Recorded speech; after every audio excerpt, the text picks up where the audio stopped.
nama saya Sania. Di sini saya akan mempresentasikan penerapan sila kelima butir pertama, yaitu keadilan sosial bagi seluruh rakyat Indonesia. Next. Ya. Pengertian serta penerapan perbuatan yang luhur yang mencerminkan sikap suasana kekeluargaan dan kegotong royongan diantaranya yaitu yang pertama ada budi pekerti. Budi pekerti yaitu adalah moral dan kelakuan yang baik di dalam menjalani kehidupan.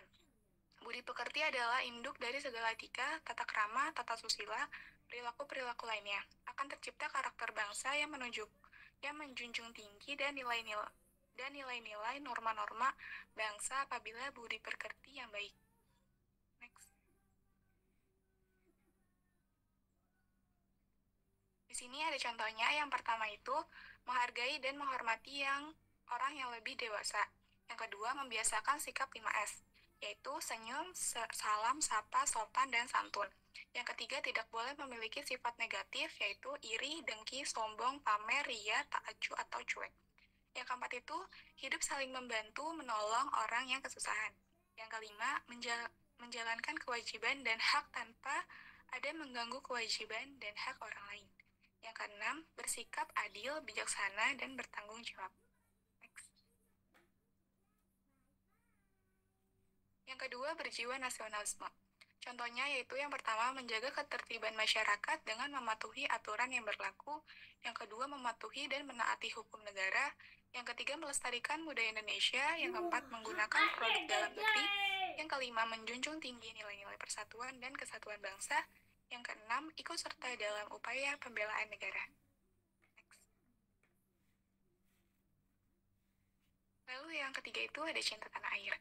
Rasa cinta terhadap tanah air sebagai semangat kebangsaan yang dilandaskan pada kesadaran akan keanggotaan dalam suatu bangsa yang secara potensial atau aktual bersama-sama mencapai, mempertahankan, dan mengabadikan identitas, integritas, kemakmuran, dan kekuatan bangsa untuk mewujudkan kesejahteraan bersama.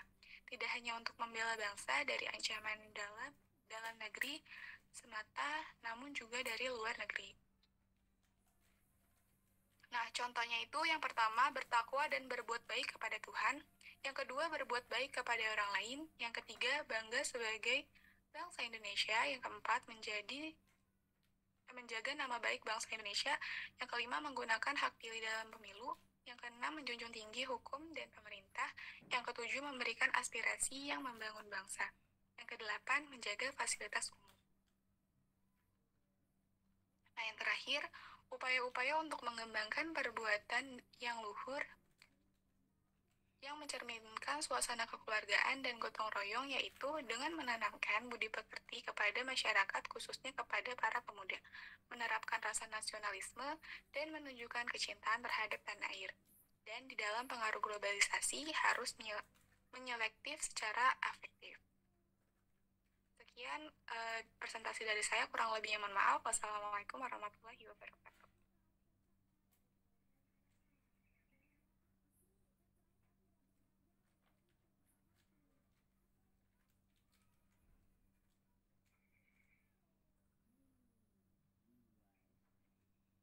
Assalamualaikum warahmatullahi wabarakatuh. Saya Aulia Chandra ingin mempresentasikan sila kelima butir kedua, mengembangkan sikap adil terhadap sesama.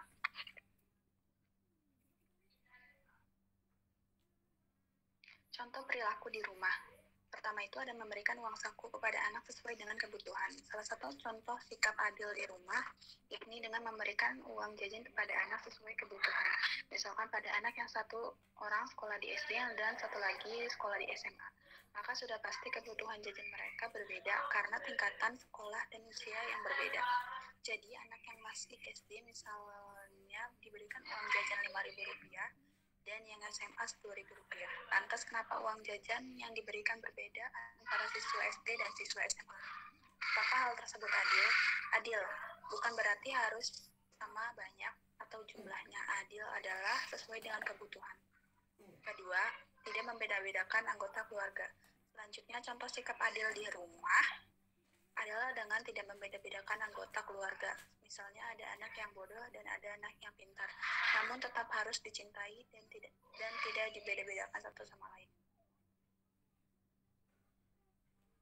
ketiga, membagi tugas dalam keluarga secara merata.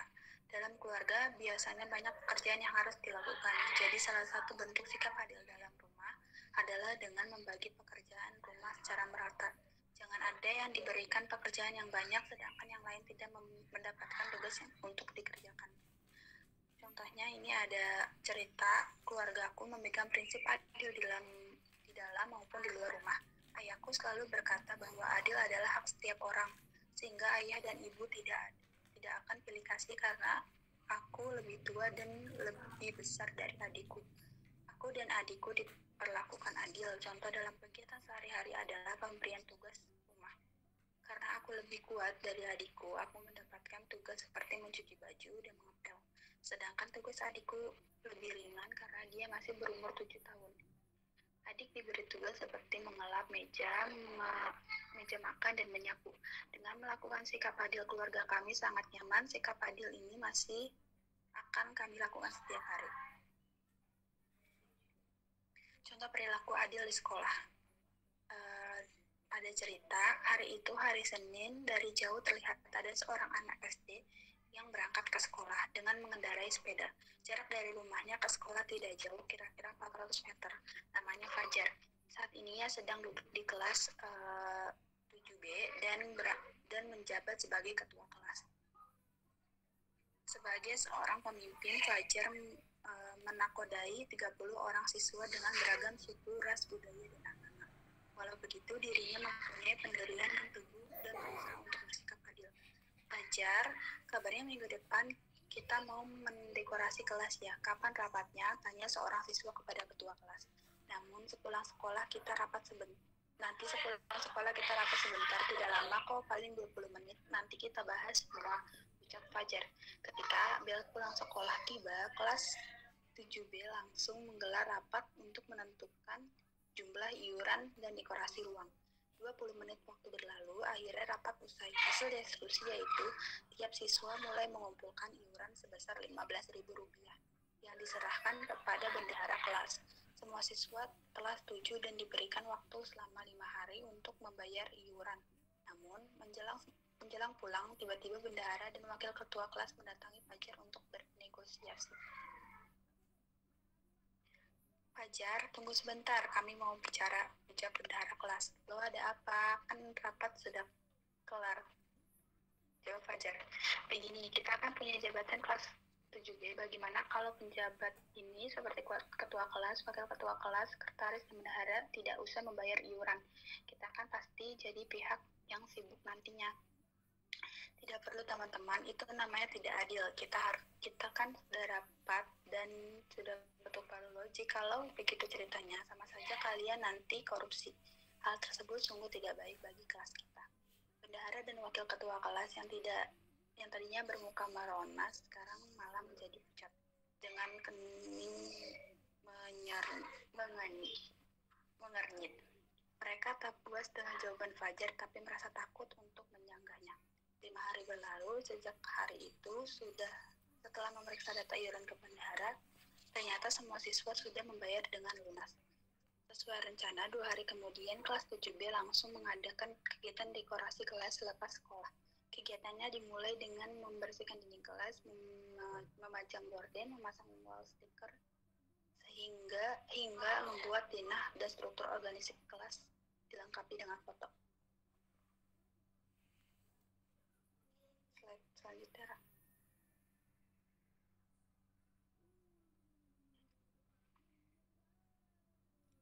lanjut aja.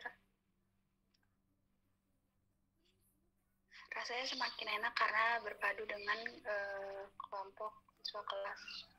Bayangkan bila kemarin Fajar menyetujui ulasan wakil ketua kelas untuk menguntungkan pihak-pihak tertentu agar tidak membayar iuran. Bisa kacau balau keadaan kelas. Sembari menikmati. Udah, lanjut aja.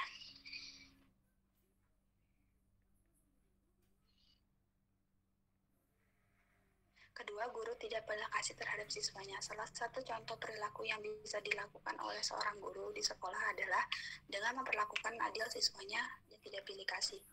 Baik itu siswa yang pintar maupun siswa yang kurang pintar. Paham?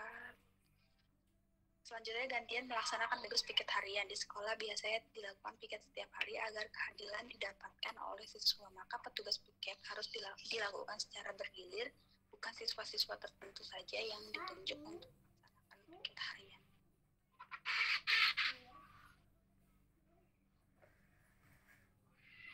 Contoh sikap adil di lingkungan masyarakat. Di masyarakat berlaku adil kepada tetangga, warga, dan satu RT, RW, ataupun kelurahan. Memperlakukan tetangga dengan baik, tidak merusak nama baiknya dengan menyebarkan cerita-cerita negatif, tidak mengganggu tetangga dengan suara musik yang terlalu keras dari dalam rumah kita, sebab tetangga juga punya hak untuk dihormati dan diperlakukan dengan baik. Dengan memberikan hak kepada tetangga, berarti kita berperilaku adil kepada tetangga. Tidak berpihak kepada salah satu tim yang sedang bertanding. Dalam lingkungan masyarakat, terkadang dilakukan kegiatan perlombaan. Salah satu aplikasi berlaku adil yakni dengan tidak berpihak kepada salah satu tim yang sedang bertanding sehingga lain dirugikan. Kedua, memberikan kesempatan kepada setiap orang untuk mengeluarkan pendapat. Terkadang di lingkungan masyarakat dilakukan kegiatan musyawarah untuk mufakat. Dalam mengambil suatu keputusan, perilaku adil tercermin dalam mengambil keputusan adalah dengan memberikan kesempatan kepada setiap orang untuk mengeluarkan pendapat. Ketiga, memberikan kesempatan kepada pejalan kaki untuk menyeberang melalui zebra cross yang sedang lampu merah. Selanjutnya, sikap adil di masyarakat adalah dengan memberikan kesempatan kepada pejalan kaki untuk menyeberang melalui zebra cross. Jika sedang lampu merah, jangan pernah menerobos lampu merah karena itu adalah perilaku tidak adil terhadap laki.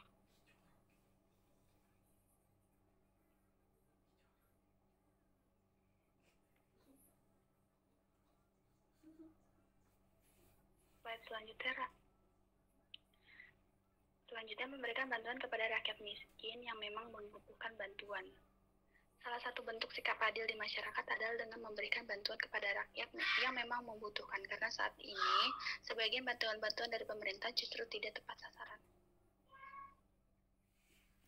Terima kasih. Wassalamualaikum warahmatullahi wabarakatuh.